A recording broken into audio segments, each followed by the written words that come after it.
England, 1815. The chandeliers of the Marchioness of Fenwood's annual gala bathed the ballroom in a warm, golden radiance, illuminating a swirling sea of silk gowns and tailored evening coats. Near the refreshment table, half hidden behind a towering arrangement of hothouse roses, stood Miss Seraphina Chase. At 23, she felt the weight of her years like an ill-fitting gown, too tight in places, too loose in others. She observed the glittering assembly with quiet composure, though her heart beat a restless rhythm beneath her rose-colored silk. "Have you heard?" whispered Lady Petton behind her fan to Mrs. Dworth. "Miss Chase has been telling anyone who will listen that she has an understanding with the Duke of Rothesay himself. The delusion is quite remarkable." The words, though spoken in hushed tones, struck Seraphina like arrows. She straightened her spine, smoothed the delicate fabric of her gown a shade she had chosen with such hopeful care only hours earlier, and pretended not to hear. At 23, she had believed herself beyond such casual cruelty. When Lady Ashford had asked her directly about the Duke's recent attentions, Seraphina had answered with simple honesty. It was a private truth, not a lie. Never a lie. "Miss Chase," came a soft voice at her elbow. Her cousin Charlotte's face was tight with worry. "Perhaps we might retire to the retiring room. You look rather pale." "Thank you, Charlotte, but I am quite well," Seraphina replied with a practiced smile. "I was merely admiring the dancing. Lady Fenwood has truly outdone herself this season." Charlotte's expression flickered. "Seraphina, you need not remain here. No one would think less of you if I fled like a guilty creature?" Seraphina finished, a rare flash of steel entering her gentle voice. "No, cousin. I have spoken only the truth. I will not slink away as though I have committed some sin." Before Charlotte could protest, a voice rang out across the ballroom, clear, carrying, and venomous in its certainty. "There she stands, the little liar herself, bold as brass among her betters." A hush fell over the room. Even the orchestra faltered, violins trailing into uncertain silence. Every head turned. Every eye fixed upon Seraphina. Lady Penelope Ashford approached, the crowd parting before her like the Red Sea. At 26, she was beautiful in the way a winter storm is beautiful, sharp edges and cold brilliance. Her ivory satin gown had cost more than Seraphina's entire wardrobe, and she wore her consequence as visibly as the diamonds glittering at her throat. She had refused a dozen offers, waiting, it was whispered, for a duke. "Do not pretend you cannot hear me, Miss Chase," Lady Penelope said, her voice pitched to reach every corner. "I believe we are all owed an explanation for the falsehoods you have been spreading about His Grace, the Duke of Rothesay." Seraphina's breath caught. Faces swam before her, some avid with curiosity, others hardening with judgment. She opened her mouth, but no sound came at first. "I have spread no falsehoods," she managed at last, her voice barely above a whisper. "Speak up," Lady Penelope commanded. The crowd pressed closer. "Let us all hear you. You have been claiming, have you not, that the Duke has paid you particular attention? That he has written to you? That there exists some understanding between you?" Heat flooded Seraphina's cheeks. 3 days earlier, in Lady Morrison's drawing room, Lady Penelope's questions had seemed innocent. Seraphina had answered honestly, if quietly. The Duke had paid her attention. He had written. There was an understanding new and fragile, yes, but real. Now, in this glittering arena with 300 witnesses, the truth sounded like the ravings of a desperate social climber. "His Grace has been kind enough to," Seraphina began. Lady Penelope's laugh was crystalline and cruel. "How generous you are with interpretations, Miss Chase. The Duke is kind to many. He extends courtesy to his inferiors as befits his station. But you have twisted common civility into fantasy. You have manufactured a courtship from mere politeness." "I have manufactured nothing," Seraphina said, though her voice trembled. "I spoke only what was true." "Then produce evidence," Lady Penelope demanded, turning to the assembled company. "If the Duke of Rothesay truly holds Miss Chase in the regard she claims, there would be proof, letters, tokens, witnesses to his declarations." The crowd murmured in agreement, the sound washing over Seraphina like cold water. "The Duke's communications were private," Seraphina replied, her hands clenching in the folds of her gown. I would not display them for public entertainment. How convenient! Lady Penelope purred. Private letters no one may see. Private conversations no one overheard. A private understanding the Duke himself has never publicly acknowledged. She stepped closer, her expensive French perfume enveloping Seraphina. Tell me, Miss Chase, does the Duke even know of this understanding you claim exists? Or have you invented him as your suitor entirely within the confines of your imagination? You are twisting everything, Seraphina whispered. I am twisting nothing, Lady Penelope said, her voice hardening. I am exposing a deception before it does further damage. You have attempted to entrap the Duke with lies and presumption.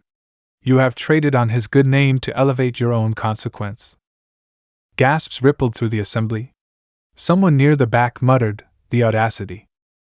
Seraphina felt the walls closing in. Her vision narrowed to Lady Penelope's triumphant face and the sea of condemning eyes beyond. Every defense she offered sounded like confirmation of guilt. Retract your claims, Lady Penelope commanded. Admit before all assembled that you have exaggerated the Duke's attentions beyond all reason. Admit there is no understanding, no courtship, no particular regard. Admit that you are a liar and a social climber who sought to trap a Duke with fabrications. The silence was absolute. Seraphina could hear her own heartbeat, feel the weight of 300 gazes pressing down like stones. Shame burned in her chest, stinging behind her eyes. To deny the accusations would sound desperate. To admit them would destroy her. She stood frozen, paralyzed, as Lady Penelope's smile grew sharper and infinitely more cruel. Meanwhile, Caspin Rothesay, 6th Duke of Rothesay, emerged from Lord Fenwood's study with the Earl of Harpenden's signature still drying on the contract that returned 300 acres of disputed woodland to the tenants who had worked it for generations. The tedious but necessary negotiation had taken 2 hours, precisely the sort of responsible stewardship his late father would have ignored in favor of the card room. He had promised Seraphina he would find her as soon as the meeting concluded. The thought of her brought a rare softening to his usually stern features as he strode toward the ballroom. She disliked large gatherings and the constant scrutiny of the ton, yet she had attended for him. He would not abandon her to the wolves for long. The unnatural silence reached him before he entered. The music had stopped. The usual hum of conversation, the clink of crystal, the rustle of laughter all gone. That particular silence always preceded social catastrophe. He quickened his pace.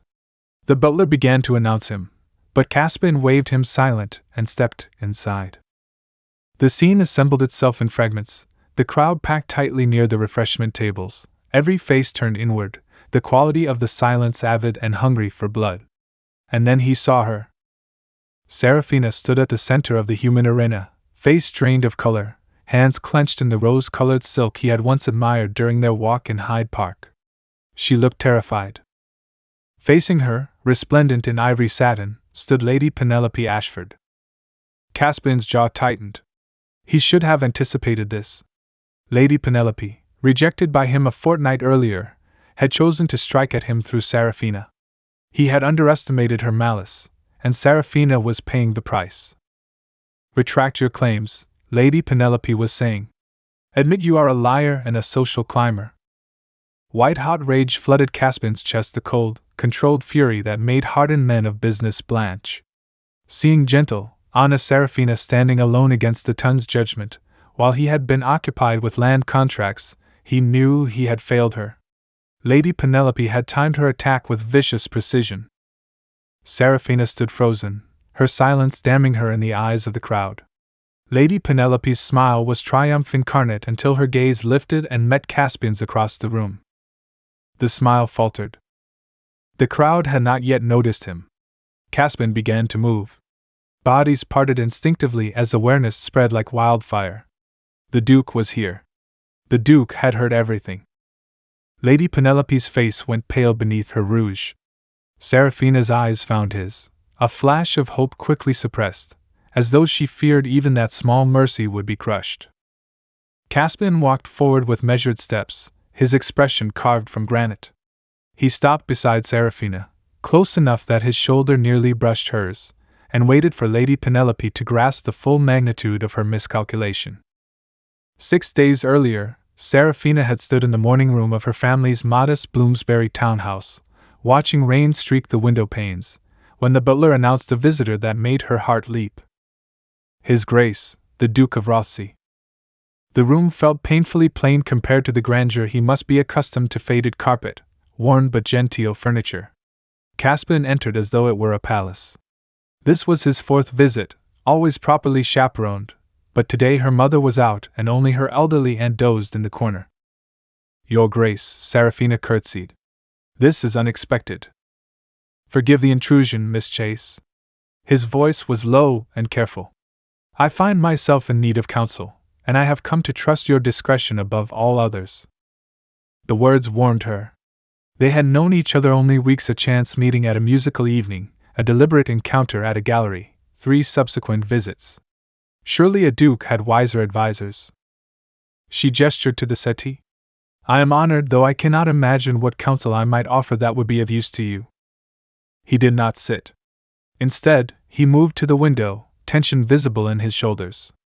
There is a matter concerning my estate.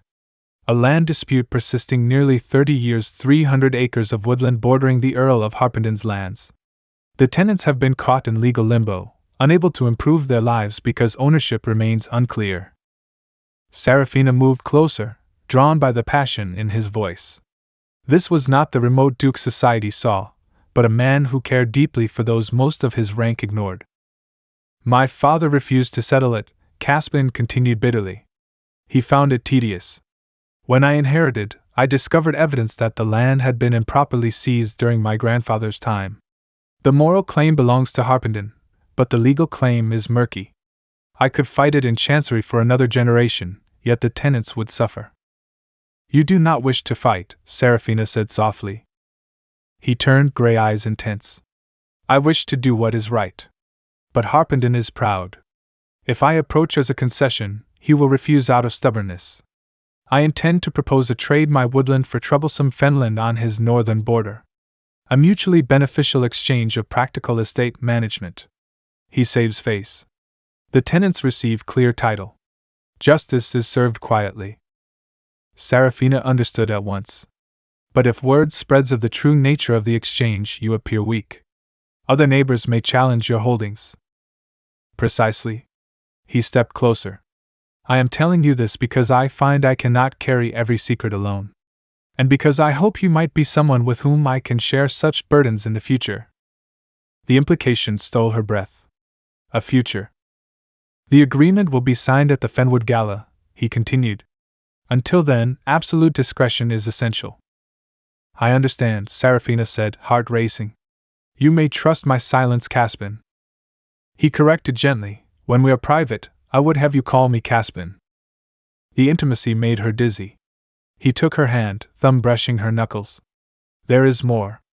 Lady Penelope Ashford has been inquiring into my affairs.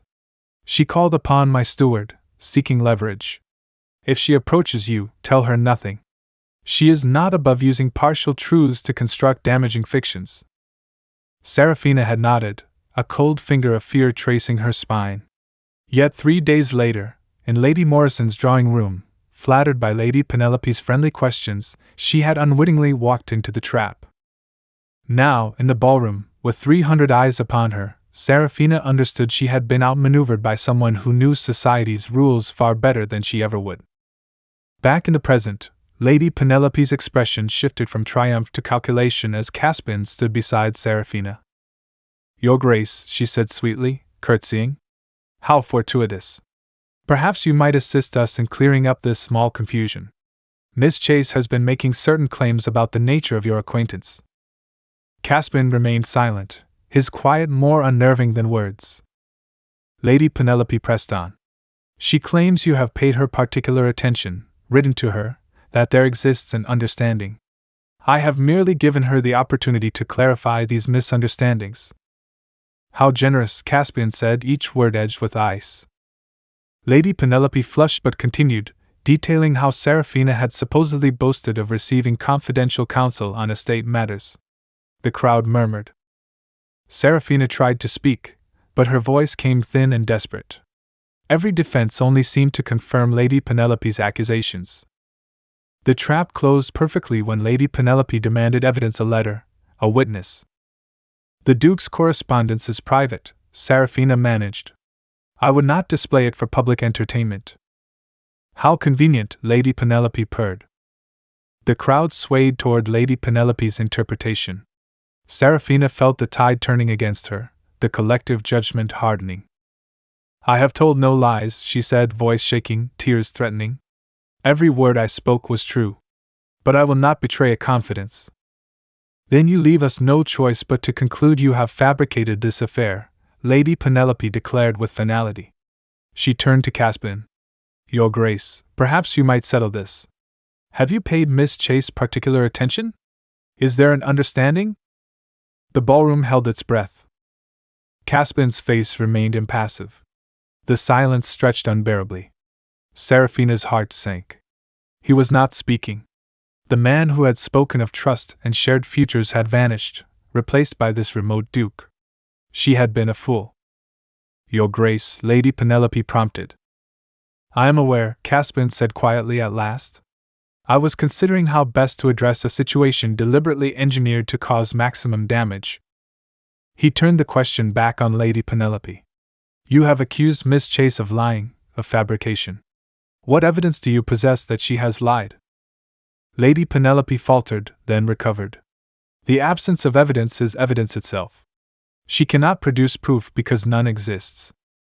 Caspin's voice remained dangerously soft. You demanded evidence of my regard. You challenged her to produce letters or name witnesses, knowing the woman of honor would not betray confidences for public consumption. He reached into his coat and withdrew a folded letter, cream-colored and sealed with his family crest in dark blue wax. The entire ballroom leaned forward. You demanded evidence, Caspin said. Very well. I shall provide it. Seraphina's breath caught. He was sacrificing the privacy he had guarded so carefully for her. He broke the seal and began to read in a clear, carrying voice. My dear Miss Chase, I write to express my gratitude for the counsel you provided during my visit of the 14th instant. Your discretion is appreciated beyond measure, and your insight regarding the resolution of the Harpenden dispute proved invaluable. As he continued, the crowd gasped at the revelation that the Duke had discussed sensitive estate matters with her and valued her judgment above long-serving advisers. When he read the tender lines expressing that he considered her essential, and his intention to call upon her father to discuss matters of a personal nature concerning their future happiness, the ballroom erupted in shocked exclamations. Caspin lowered the letter. Every claim you called a lie has been proven truth. Every accusation you leveled has been revealed as slander. He turned to the assembly. Miss Chase protected my confidence at great cost to herself. She refused to produce evidence not because it did not exist, but because she valued my trust above her own reputation. She is everything I could hope for in a partner. The transformation was instantaneous. The same people who had condemned Seraphina moments earlier now surged forward with effusive praise and sudden affection. Lady Penelope stood frozen, her malice exposed, the tide of condemnation now crashing over her. Caspin offered Seraphina his arm. Miss Chase, would you do me the honor of taking some air? I fear the ballroom has become rather stifling. On the moonlit terrace, away from prying eyes, he turned to her. You knew she would do this, Seraphina said. Not the specifics, but I suspected. I carried the letter with me everywhere, anticipating the trap. I could not allow you to face that impossible choice alone. He took her hand. Watching her attempt to destroy you made me realize some things matter more than discretion. You matter more. In the shadows beneath an ancient oak, he cupped her cheek. I have spent my life managing perceptions, determined to be the opposite of my father. But you choose truth and integrity even when it costs you dearly. That is extraordinary. Seraphina Chase, will you marry me? Not as a duke seeking a duchess, but as a man who has found in you something he did not know he was missing. Will you stand beside me, counsel me, challenge me, and share the burdens of this life? Tears glistened in her eyes. Yes, she whispered. Yes, I will marry you. 3 months later, on a golden July morning, Seraphina walked down the aisle of St. George's, Hanover Square, on her father's arm toward the man who waited at the altar with open devotion.